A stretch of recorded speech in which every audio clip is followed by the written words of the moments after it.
Estudiantes, vamos a continuar con nuestro curso de Física 4. Vamos a empezar la segunda unidad con el tema que vamos a ver ahorita. Empecemos.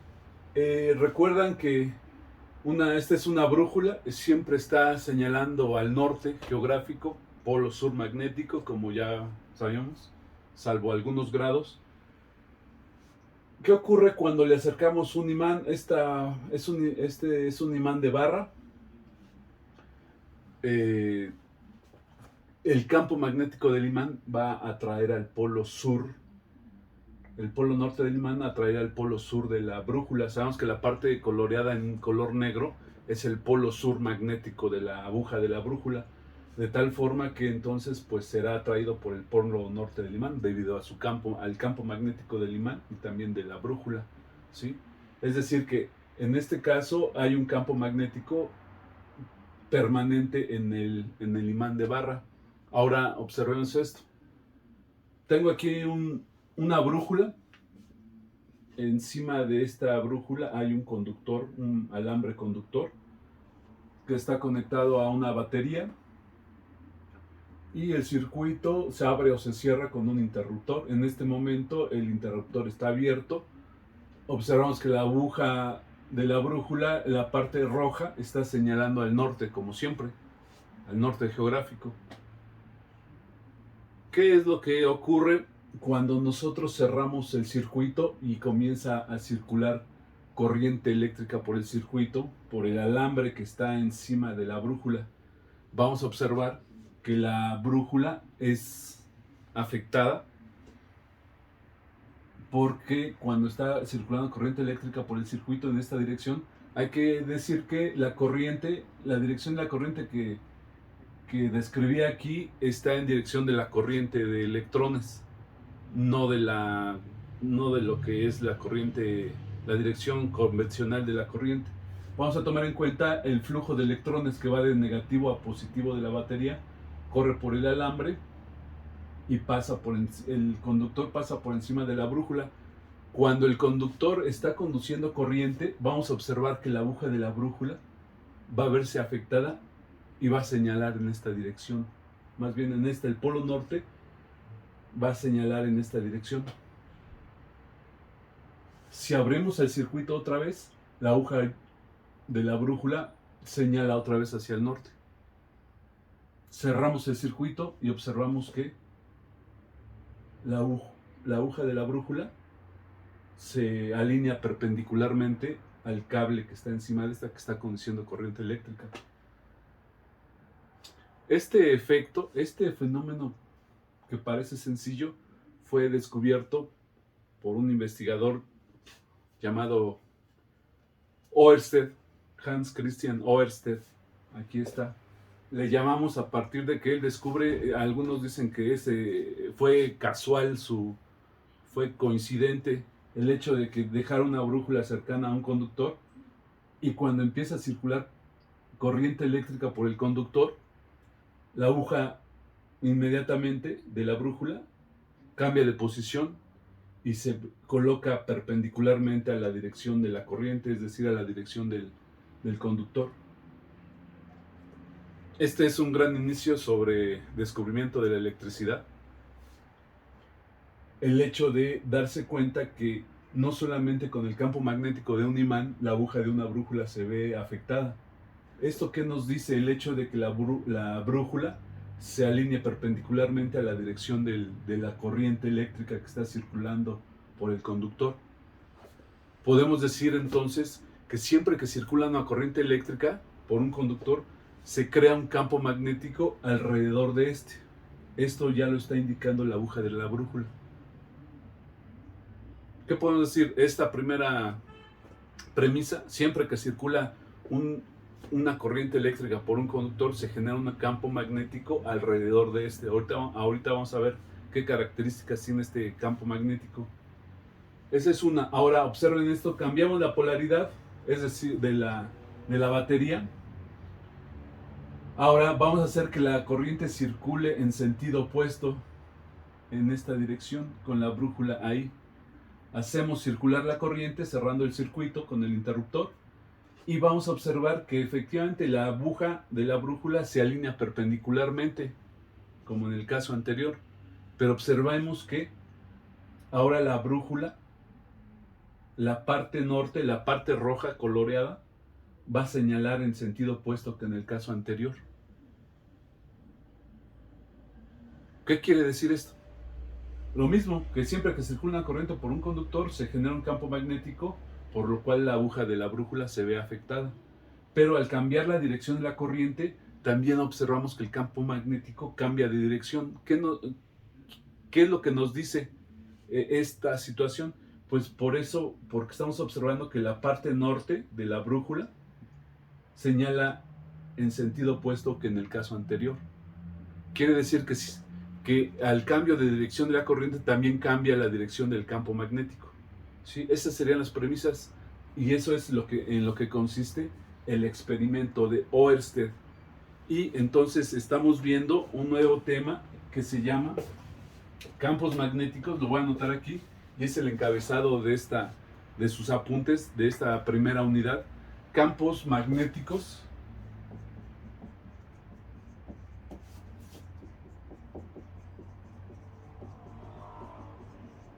generados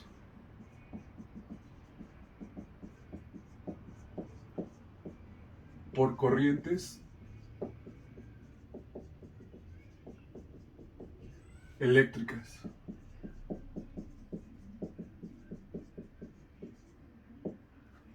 Sí, es el tema con el que abrimos el segundo corte del curso de Física 4, campos magnéticos generados por corrientes eléctricas. Y lo primero que hay que mencionar precisamente es el experimento de Oersted, que nos indica precisamente eso, que siempre que circula una corriente por un conductor se crea o se genera un campo magnético alrededor de este.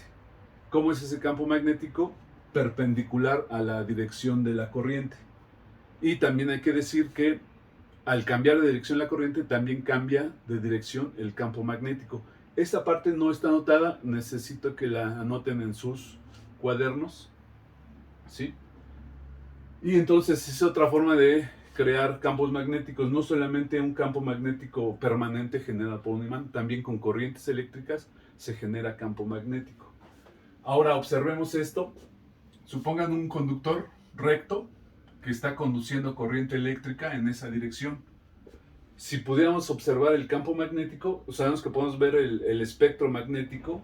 Si colocamos limadura, de hecho en el laboratorio se ve esto, se pone una hoja, se atraviesa la hoja con un conductor, hacemos circular corriente por el conductor como está aquí y se van a observar el espectro magnético alrededor del conductor con corriente, que si lo graficamos estaría dado de esta forma. Estas líneas son líneas de fuerza de campo magnético y la dirección del campo magnético, que estamos simbolizando con la B mayúscula, tendrán una dirección tangente a las líneas de fuerza de campo magnético. Esta sería su dirección. Ahora, se llama regla de la mano derecha.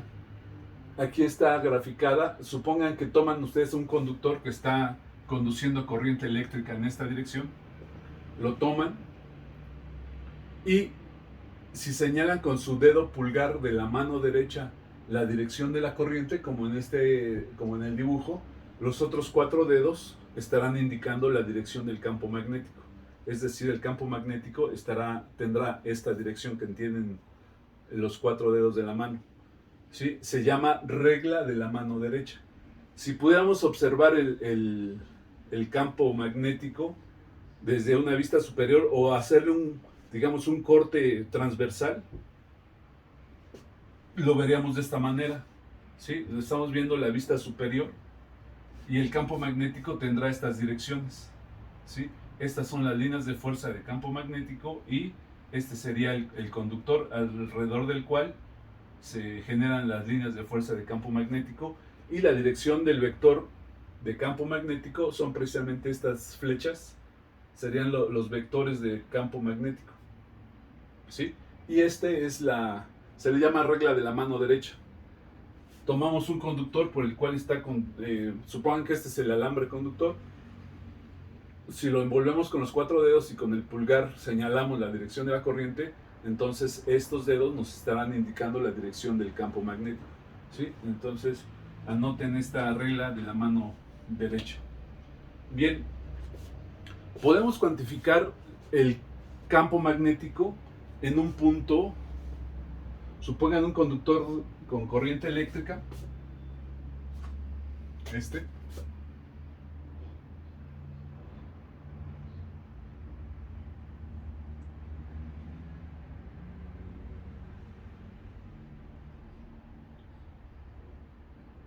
supongan un conductor con corriente eléctrica circulando de abajo hacia arriba. Si nosotros deseamos saber el campo magnético o la inducción magnética o la densidad de campo magnético, que al cabo son sinónimos, en un punto P a una distancia R de un conductor con corriente, estaremos utilizando esta ecuación. Vamos a verla. El campo magnético en un punto cercano a un conductor es proporcional. Esta letra griega alfa significa proporcionalidad. ¿Qué quiere decir esto? Que el campo magnético es proporcional a la intensidad de corriente eléctrica que circula por el conductor e inversamente proporcional a la distancia del punto al conductor, ¿sí? Ahora, esta constante de proporcionalidad es igual a la permeabilidad magnética, en este caso mu0. Sabemos qué es la permeabilidad. Recuerden que también se le dice permitividad. Permitividad o permeabilidad es lo mismo. Estamos hablando de la facilidad que tienen los medios o materiales para dejar pasar líneas de fuerza de campo magnético. Esta constante de proporcionalidad es precisamente la permeabilidad absoluta del medio sobre 2 veces pi, ¿sí? Esta constante de proporcionalidad la vamos a agregar aquí, la vamos a sustituir, de tal forma entonces que el campo magnético va a ser igual a esa constante de proporcionalidad mu0 sobre 2pi, y que multiplica a la corriente sobre la distancia R. En este caso estoy simbolizando con R mayúscula la distancia del conductor al punto en donde queremos saber el campo magnético. No es el radio, es distancia, ¿sí? Entonces tendremos esta ecuación. Esta ecuación fue diseñada bueno, en este caso es la explicación, pero esta ecuación también la podemos explicar de esta otra manera. Observen esto. Es el conductor, un conductor recto, y alrededor de sabemos que hay un campo magnético. Si nosotros encerramos un área, en este caso yo sombreé esta área alrededor del alambre con corriente, con con líneas que uní y que encerré una área, cualquier cantidad de área alrededor de esto. Y estos segmentos con los que encerré, estos pequeños segmentos de recta con los que encerré esta área alrededor del conductor con corriente, estos segmentos cortos, así les voy a decir, vamos a ver posteriormente que son diferenciales de longitud, ¿sí? Les llamé delta L, ¿sí? Y el producto de la componente de campo magnético que sabemos que hay alrededor del conductor con corriente, multiplicados por cada uno de estos pequeños segmentos de longitud alrededor del conductor, repito, y que están encerrando esta área sombreada, va a ser igual a la permeabilidad magnética por la intensidad de corriente que circula por el conductor, ¿sí? ¿Qué quiere decir esto? Que si nosotros sumamos o hacemos la sumatoria del producto del campo magnético en cada punto, en cada segmento, y lo multiplicamos por esa sumatoria va a ser igual a la permeabilidad absoluta, en este caso es el aire, por la intensidad de corriente. Y al sumarlo, esta sumatoria de este producto, de cada una de estas segmentos de longitud, al integrarlos, ¿qué es una integral? Una integral es una sumatoria de diferenciales de longitud. Eso lo van a ver más adelante en sus clases de matemáticas, de cálculo integral. Pero para poder explicarlo, lo estoy planteando así. Este símbolo de integral, por la del campo magnético por cada una de las diferenciales va a ser igual que mu0 i. Es decir, esta sumatoria la podemos realizar a través de hacer una integración. Esto pertenece al campo del cálculo integral, que más adelante van a ver. Lo voy a explicar rápidamente de la forma más básica, ¿sí? Esta sumatoria, sabemos que esta letra sigma significa sumatoria. Para poder sumar cada una de estas componentes de campo magnético por los segmentos cortos de longitud, se hace una integración, se integra. Esta es una sumatoria de esos pequeños segmentos, se llaman diferenciales de longitud. Entonces se hace la integral cerrada del producto del campo magnético por cada uno de los diferenciales, que es igual a mu0 por i. ¿Sí? Y entonces llegaremos a esta ecuación. Más adelante van a saber en cálculo integral que para poder integrar una constante la podemos sacar de la integral y multiplicarla posteriormente con el resultado de la integral por las diferenciales de longitud. Pero en específico esta ecuación es la ecuación de la ley de Ampère.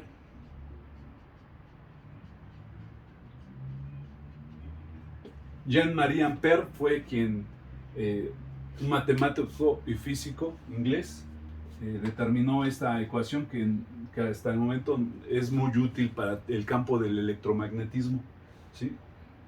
Ahora, la integral, una vez que resolvemos la integral de las diferenciales de longitud, vamos a tener que es 2πr. Posteriormente van a ver cuáles son el fundamento del por qué la integral cerrada de las diferenciales de longitud para un área es 2πr. ¿Sí? Entonces, de esta ecuación despejamos el campo magnético B y nos queda de esta forma. Que si observamos es exactamente la ecuación que ya habíamos deducido en esta parte, y que precisamente es otra forma de presentar la ecuación de la ley de Ampère. Esto anótenlo. Esta ecuación nos sirve para calcular el campo magnético a una distancia r de un alambre conductor con corriente. Anótenlo, ya no lo anoté aquí, anoten la ecuación.